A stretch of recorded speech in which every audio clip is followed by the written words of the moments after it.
ہر آدمی نفع کی طرف بھاگتا ہے، نقصان سے بچنا چاہتا ہے۔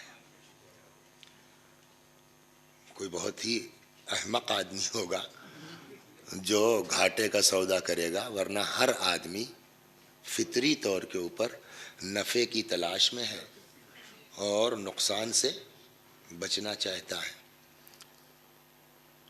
قرآن نے بھی اس پر بات کی ہے کہ بھیا نفع چاہتے ہو، گھاٹے سے بچنا چاہتے ہو، ہم سے پوچھو، ہم بتائیں گے۔ ارشاد ہوا، میں نے جس آیت کی تلاوت کی ہے، اب کدھر جائے گی، آج کل آیت تو یہی پڑھ رہا ہوں، پھر گھوم کہاں جاتا ہوں پتہ نہیں، تو اب وہ اس وقت رٹی ہوئی ہے، یہی آیت چل رہی ہے عام طور پر جو ہے وہ۔ تو ارشاد ہوا کہ وَمَن يَبْتَغِ غَيْرَ الْإِسْلَامِ دِينًا، جو بھی اسلام کے علاوہ کوئی دین اختیار کرے گا وہ اس سے قبول نہیں کیا جائے گا۔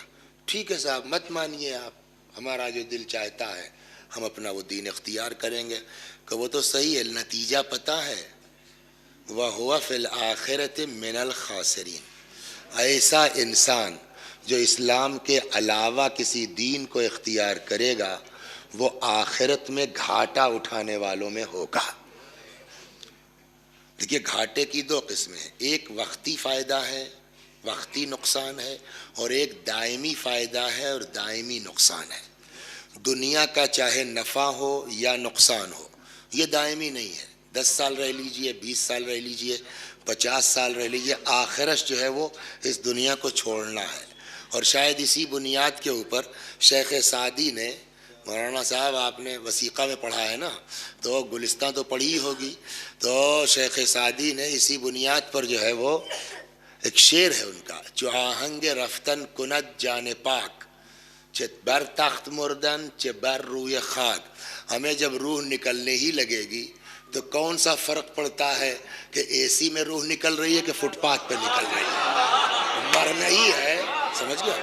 تو اس سے تو کوئی فرق پڑنے والا نہیں ہے کہ اے سی میں روح نکل رہی ہے کہ جنگل میں نکل رہی ہے، زمین پر نکل رہی ہے، چاہے تخت پہ مرے آدمی، چاہے خاک کے اوپر مرے۔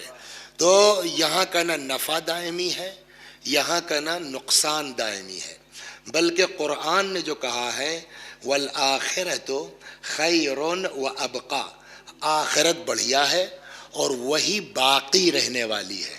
تو چالاک آدمی کون ہے؟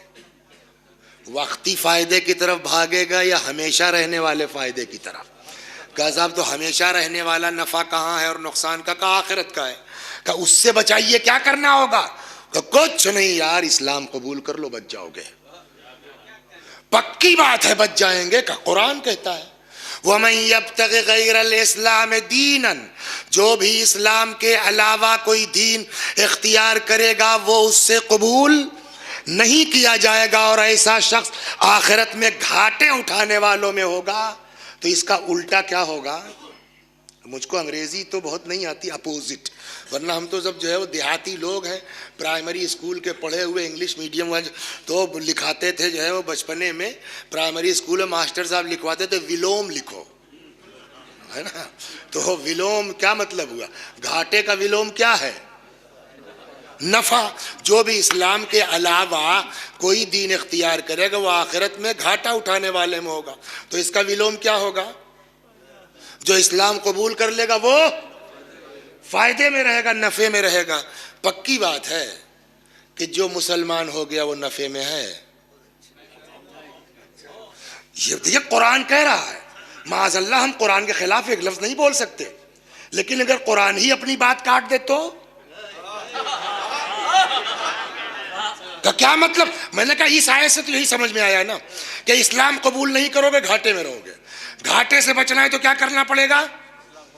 اسلام قبول کرو، تو اسلام قبول کر لیں گے بچ جائیں گے۔